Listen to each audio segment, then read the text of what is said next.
Hello everybody and welcome to the United Stand. This is one of my favourite shows of the year and it is our Manchester United player season ratings as voted by you. So we will be marking every Manchester United player who's played a part in this season out of 10. 6 being the average, 10 being perfect. I don't think anyone's going to get that, and 1 being absolutely dreadful. I really hope no one gets that as well. So this has been on the unitedstand.com website. People have been voting for the last couple of days, a bit like our player ratings. I'll mark mine out of 10, and when I do it, it'll reveal the aggregated score by all of you. And as you can see under David De Gea, I think we've had nearly 14,000 votes at the time I'm doing this. There will be more votes, but I wouldn't think it will change massively the aggregation.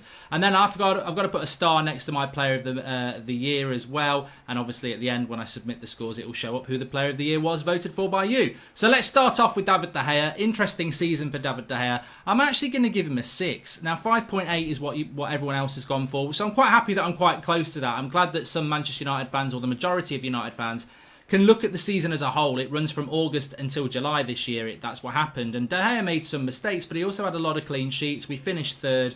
And I think we can get a little bit sensationalist about he's absolutely useless with some of our ex-players. He's not useless, and I think next season is a big season for him. In relation to who's next? In relation to Victor Lindelof. In relation to Sergio Romero, I think that I've got to give him a 5, really. I mean, 6.1, I don't agree with that. I don't agree with that. I mean, so basically, we're giving Romero a better score. I mean, this is the problem with these sort of things. I think people vote, and I said this, vote on what they've done in the season, not on, I think they've been a good player in the Carabao Cup. Like, has he played in the Premier League? Hardly. Has he played in key games? No, he hasn't. Why hasn't he played in those games? Because he's not been trusted to do that. And I thought Romero against Norwich in the FA Cup was dreadful. So I don't agree with that 6.1. Obviously, I've got to go by what everybody says. That's what the United Stand is all about. But I definitely don't agree with him getting higher than De Gea just because people prefer him over De Gea. I think that's ridiculous. He's a reserve goalkeeper at the end of the day. Wan-Bissaka, for me, I'm going to give him a 9, 8.2. So I've probably gone a little bit high on that. He would be one of my considerations for Player of the Year. Brand new signing at 50 million quid. Nobody says what a waste of money, not even our rivals. Very, very good season. I think at the end of the season, he definitely dropped off a bit, and that may have clouded some people's judgment. But I think he's been absolutely brilliant this season. And maybe because he's a little bit quiet and right back's a bit of an understated position, I think he's been brilliant. And he probably just doesn't get the credit that he actually does deserve, to be honest with you. So I'd give him a 9, but 8.2 I can live with. Lindelof, 7 for me. 7.1. We're very close on that. Well done. So yeah, I'd give Lindelof a 7. I don't think the problem with Manchester United is the centre-back pairing doesn't work. It's not that the individual centre-backs are bad. It just doesn't work as a pairing. You're not going to win a title with Lindelof and Maguire. But actually, I remember saying around December time that Lindelof's had a better season than Maguire. And I think at the end, Maguire was very good from January until lockdown. Then since lockdown, I think Lindelof's probably been slightly better again. So I would give him a 7 there. So well done for everybody. Harry Maguire, give him a 7 as well. 6.9. We're doing well. We're very close in comparison. We're at synergy. But yeah, I'd give Harry Maguire a 7. First season, it's not been a bad season. We've had a good defensive record. The captain of the club. I'd like to see him scoring more goals from corners. There's a lot of good corners being put in by Bruno, and I haven't seen enough Harry Maguire headers yet. So I think that's still something to come from him. I would like to see him removed from captaincy. I think he'd be a better player without that captaincy pressure. But as a first season, look, 80 million was too much. That's not his fault. I think he's been a good signing, and I think if we bring in a centre-back who can play next to Lindelof and him, then we'll see better performances from them as well. So yeah, 7 for him. Eric Bailly, look, I've got to give Bailly a 4. I just don't. I mean, 5.2 is probably a little bit generous. I would say. Yeah, I'm not feeling that for Eric Bailly. If I'm honest with you, I think that he's hardly playing any games. A couple of good games. I remember him playing after the winter break fortnight. Came out against Chelsea, played well. But for me, he just makes too many mistakes. And I don't think, realistically, if you'd said to me at the start of the season Eric Bailly was hardly going to play and Lindelof and Maguire were going to play, and this is why I give him a 5. I think Eric Bailly's had an opportunity. He's not really been injured this season. He's had an opportunity to get that spot, and he's not done it. So for me, I don't think that's even an average 6 season. I think that's below average for what Eric Bailly should be doing in a Manchester United shirt. Phil Jones, 2. I mean, 2.5 probably a bit generous. Maybe 2 a little bit unfair, maybe. I don't know. But, I mean, look at it. I mean, Sheffield United, he invented his own new offside trap. been injured again for a lot of the season. Can't really be trusted. Look, I don't know. I don't really think I like the idea of Phil Jones being sold because he's Sir Philip Jones, isn't he? He's our something. But I mean, as a footballer, I think even Ollie lost trust this season. It wasn't a good season for him. Luke Shaw for me is if I'm going to give Wan-Bissaka a 9, I think I've got to give Luke Shaw an 8, 7.7. Probably a little bit low. I would have liked to see people give him an 8 because I think he totally deserves it. Not a new signing, so I can't give him the 9, but I think Luke Shaw's been fantastic this season. We missed him so much at the end of the season. That in itself should push him up to an 8. It just shows you that balance. He's one of the only left-footed centre-back, left-footed defenders we've got. We need more than that. He provides the balance to the defence. He provides so much to Rashford going forward. I think he's had a virtually flawless season, really. Maybe the start of the season it was a bit slow, but as soon as Williams came along to give him a bit of competition, he's been one of the best left-backs in Europe as far as I'm concerned. And yeah, you know what? I'll get laughed at, but you know what? I watch United play and I know what his value is, so there you go. Brandon Williams is a breakthrough season. I'd probably give him a 6. Yeah, 6.6. Well, you know, I was going to go 7, so actually I would agree with you all going with 6.6 for that. Bad end to the season, but not the only one. McTominay, Fred, amongst others, had a bad end to the season post-lockdown. But the start, you know, when he came into the team around January time, and you know, he was doing really, really well. I mean, to me, I just think he's a right back. I think as a left back, he's going to be limited. You know, he's like Phil Neville. Right-footed left backs just aren't the way. But you know, breakthrough season probably does deserve a 6.6. Really, to be honest, slightly better than average. Matic, what a mixed bag. Ricky's going to be watching this one. As a season, I'd give him an 8, which is amazing. I actually, you know what? I've gone too high. I agree again. I agree with the 7.2. I was thinking about going 7. I mean, look, he wasn't even in the team for half of the season, but when he came in January, the team has changed completely. And I think that he's made such a massive part of United's success. You know, you can play Bruno and Pogba, but if you haven't got a holding midfielder, we're in trouble. So I think Matic's role in United getting third, it can't be understated. He's had a massive part in that. And I think the only reason we got third was because of what happened from January to the end of the season. And Matic has been a staple of that. So, no, actually, I think 8 is probably about right. But 7.2, I can live with that one. Paul Pogba, I mean, look, he's the thing I've got to say about Pogba, he's hardly played this season. I'm going to give him a 6. I've gone low. The reason I've gone low is because he's hardly played this season. He's literally played probably... has he even played 20% of our games? How can you give somebody higher than an average 6 when he's not... I know it's not his fault, but even in the last 3 or 4 games, I thought we saw an average Pogba. The first 4 or 5 games after lockdown, we saw a good Pogba. So for me, he is somewhere between a 6 and a 7. Probably a 6.5. Average being 6... 7 being good, so yeah, 6.8 can live with that. I mean, I like Paul Pogba, but I think he could have been. You know, I think there's a lot of reasons why you can't go much higher than sort of 6.5 really. Bruno Fernandes for me is a 9, 9.1, bang on. Yeah, you've got to. Yeah, similarly to Pogba, he had a bit of a drop off at the end of the season. But he played a lot of games. He'd already played, you know, unlike Pogba, he'd played loads of games for Sporting Lisbon from August till January. Then he came to United and played loads of games. I think burnout was a problem for Bruno Fernandes. And I think, look, he is the reason. He is the trigger as to why United got third place. 14 points off third when he came in. And then we get third at the end of the season. Very, very good season from Bruno. He's been the fire starter. He's been sort of, you know, in a very lowered, watered down version of Cantona. I mean, Cantona came in and took that team to being title winners. I think Bruno came in and turned this team into a team that was third place. So it's slightly different, but, you know, what a season he's had. And he's definitely going to be a consideration for Player of the Year for me. And I'm not going to give my star out just yet. Fred, 7. 7.1. High five to everyone on that. High five. Yeah, definitely a high five for Fred on that. I think that 7 is right. Look, it's a bit like Wan-Bissaka, but Wan-Bissaka actually has played after lockdown. Fred, before lockdown, was one of our players of the year. I was talking about Fred in March as pushing Wan-Bissaka for player of the year. You can't forget that a season is August until July this year. So, you know, for 3/4 of the season, Fred was playing very, very well. He's now just not able to get in the team. He's not been very good post-lockdown, but he wasn't in the team anyway. He was dropped. So I think that Fred at 7, you know, he's had an above-average season. I think next season's going to be very interesting. Scott McTominay, to be honest with you, 6, 6.6. Yeah, look, if I'm giving Pogba a 6, I'm giving McTominay a 6. I don't feel McTominay's had the season that Fred had, and I don't feel he's had the season that Matic had. And when many of you are putting Matic and Fred around sevens, I can't put McTominay in sevens. I don't think McTominay's had a good a season as Fred or Matic, so I think that would be inaccurate for me to do that. McTominay's had good bits about this season. He had quite a significant injury. He's had a bad end to the season. So I think it's been an up and down season for McTominay. And again, a bit like Fred, I think next season is a bigger season for him. He got that 5-year contract this year. And I think we need to see more from McTominay. He needs to go to the next level.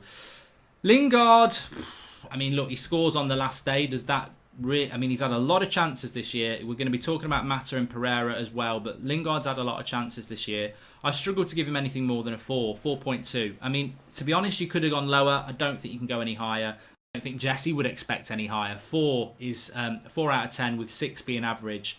I'd say a poor season. If 5's not good and 4 is poor and 3 is very poor, 2 is crap and 1 is useless, then yeah, I think 4 for Lingard. But there might be a bit of generosity in that. I mean, realistically, look at the season he's had. It's been dreadful. He's had way more opportunities. You know, people will say Angel Gomez never got the chances he got. Lingard's had his chances this year. He's had his problems off the pitch. But also, I think the season before he wasn't very good as well for 2 years. So, Lingard, not so good. Look, I'm not going to mess around with Mata either. I think for Mata, it's a 4 for me as well. Same 4.2. So, fair play. People are getting that right for me. I think that Mata's had a very... For somebody who's on £140,000 a week and we're not using him, I don't know why he's at the club anymore. I said this last year when we gave him new contract. I love Juan Mata, but I'd already seen for the previous 18 months before the new contract that he was done. And nothing has changed my mind. And I know people like Ricky love Mata, and I love Mata, but as a footballer, he's done. You know, we don't even trust him to come on against West Ham at home. So what role does he offer other than taking somebody's bench? You know, he is prime example of the player that needs to be moved on so that we can bring a player onto the bench that we actually trust. So Mata, for me, I'm sure he'll be here next year, but I don't really see what role he plays at the club. He can't grab hold of a game anymore. Andreas Pereira, I'm going to mark him down to a 3. Well done, everybody else did, 3.4. Look, I do think that Pereira's had a worse season than Mata and Lingard, if that's possible. This is a lad who's 23, 24 now, a big opportunity. I felt he ended last season okay. This season was the season to kick on, been given opportunities, seen very little from him. I mean, realistically, I've said this about Pereira. I don't know what he is. I think Lingard could go and play for an Everton. I think that Mata could go and retire in Spain. Andres Pereira, I don't know where he goes. I don't know whether he's a Dutch league player. I don't know whether he's a championship player. I don't know whether he could play for a lower Premier League club. We just haven't seen what he's about, and I think that's a disappointment. It's a shame. I had high hopes for Andreas Pereira, but I think he's wasted his chance this season. As a breakthrough season for Mason Greenwood, I've got to give him a 9, 8.4. Maybe I've gone a little bit high, but I think for a breakthrough season, and I know it's not a breakthrough season really because we'd seen him before, but this is the season where he's consistently played. And to get the goals that he's got and the way that he's scored them, I think Mason Greenwood's had a fantastic season, and I'm very excited to see what the future is. I think we've got to be patient. I think he's 18 years of age. In fact, I know he is. And I think that the demand and pressure can't be there. And I don't think it will be there. Because the great thing about Greenwood that reminds me when the class of 92 came through in a different way, a bit of a watered down version again, like with Cantona and Bruno, is that there are senior pros in the team for Greenwood to come in and everyone doesn't go, look at Greenwood, please save us. We've got Rashford and Martial who've walked that road and can nurture and help him and support him. You've got Bruno and Pogba who are very experienced. So Greenwood's got the perfect environment, and I think he's benefited from that. And I think next season he can only get better. So fantastic season for him. Rashford's season's hard to vote. I'm going to give him a 7, and everyone's giving him an 8, which I get that. I bow down to the thousands of people who voted. But for me, if I can be honest, the reason I went with a 7 was this. I thought that I don't think we've seen anywhere near the best of Marcus Rashford, apart from 3 months from October to his injury in January. I thought he started the season okay on the left-hand side. Then Martial got injured. He went up front. He wasn't very good. Then Martial came back, and he was one of the best left-wingers on the planet for me for about 3 months. Then he got a bad injury that kept him out, and then he's come back, and I don't think we've seen a very good Marcus Rashford at the end of the season. We've seen bits, but not enough. So I'd say Marcus Rashford's had a good season. I don't think he's had the season that a Bruno or a Greenwood or a Martial has had. So for me, it's a good. But look, for you, you've put him as an 8 and a very good. And I think we will see that from Rashford. I think he's coming back from a very difficult injury as well. But for me, I would have gone with this. I probably would have gone 7.5, to be honest. 7 feels a little bit harsh, but I wouldn't have gone as high as an 8. Anthony Martial, easy for me. It's a 9, 8.9. So yeah, high five again. We're very close on that. Yeah, he's a contender for Player of the Year. Absolutely fantastic performances this season. I mean, if you know your football and you know what a number 9 should do, it's not just scoring goals, but he's done that. It's assists, it's running the channels, it's coming short and linking the play, it's physicality and trying to occupy centre-backs. He's done it all, and it's his first season where he's really done it as well. Solskjaer deserves a lot of credit, but Martial's the guy that's done it, and he's taken it on board. There are still critics within the football club. There are still ex-players who criticise him. I don't understand it. For me, that's bordering on an agenda. But for me, the only way that you can silence those critics is by being candidate for Player of the Year, and he is. He is. He definitely is. Agallo is an interesting one. Came in, did very, very well. And again, another player that post-lockdown really probably didn't get the opportunities, but when he did get them, didn't really do a hell of a lot. I'd give him a 7, 6.7. So I agree. Well done, everybody. I'm surprised there. I thought people might go with the sentimentality of Agallo because we all love him and give him an 8. But yeah, I think a 7, 6.7. You could have gone 6. You could have gone 7. You went 6.7. So yeah, I'd agree with you on that one. Dan James. Good. Look, what I'd say about Dan James is very good start to the season. Fell away. Had a good bit of time just before lockdown and then fell away again. Not surprising for me, Dan James. I'm going to give him a 7. 6. Yeah. The reason I've given Dan James a better than average start is because he's come from the Championship. He had obviously had a very difficult summer last summer, but on purely footballing terms is what you should judge them on. And you know, because we could give Lingard a higher score because we know he's had issues off the pitch, and we should judge them as footballers. Footballing ability, Dan James started the season fantastically well. We paid £15 million for a young lad from the Championship, and he started the season brilliantly well.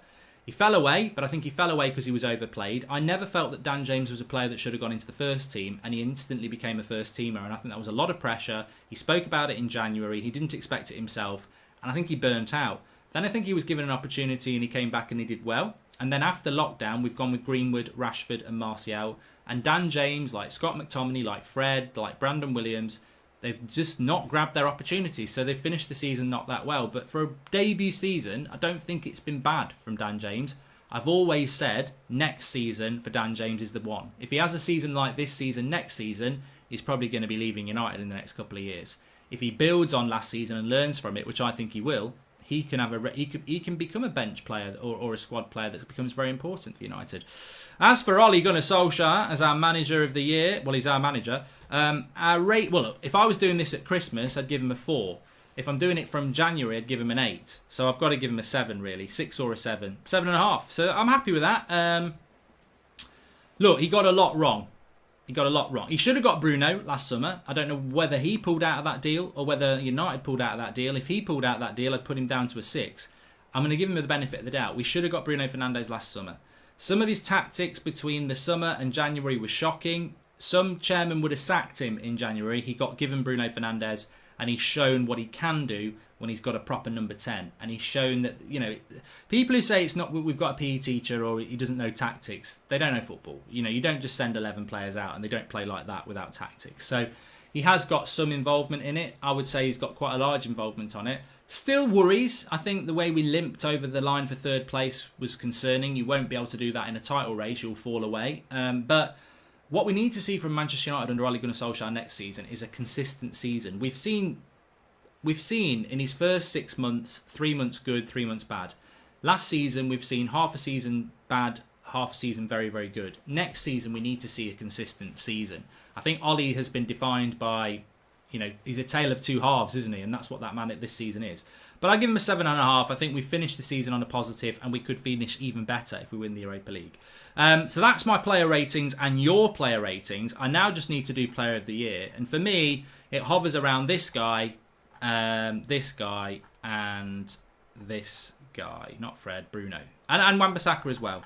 So Wan-Bissaka for me, Bruno Fernandes, Greenwood as an outshot. I mean, Greenwood's young player of the year, definitely, and Martial. But I'm going with Martial. Martial's going to get my vote. I think that he has been... It's a season player ratings. Bruno's not been here all season. Wan-Bissaka fell away at the end. I don't think Martial has had many bad games in a Manchester United shirt, and I think he's had to plough a very lonely furrow at times in an underperforming team. Submit the score, and let me just tell you that Anthony Martial is your man of the season with 39% of the vote, which is going to be quite significant. So there it is. Anthony Martial is Manchester United's player of the season, as voted for by thousands and thousands of you. If you want to get your votes in, you can do it on unitedstand.com. You can still vote and you can still see if that changes it. But that's thousands of you voting. Thank you, everybody. Make sure you smash the like on the video, because that is the most definitive way of doing your season player ratings, much the way that we do the man of the match player ratings. So thanks for all your votes on that, unitedstand.com.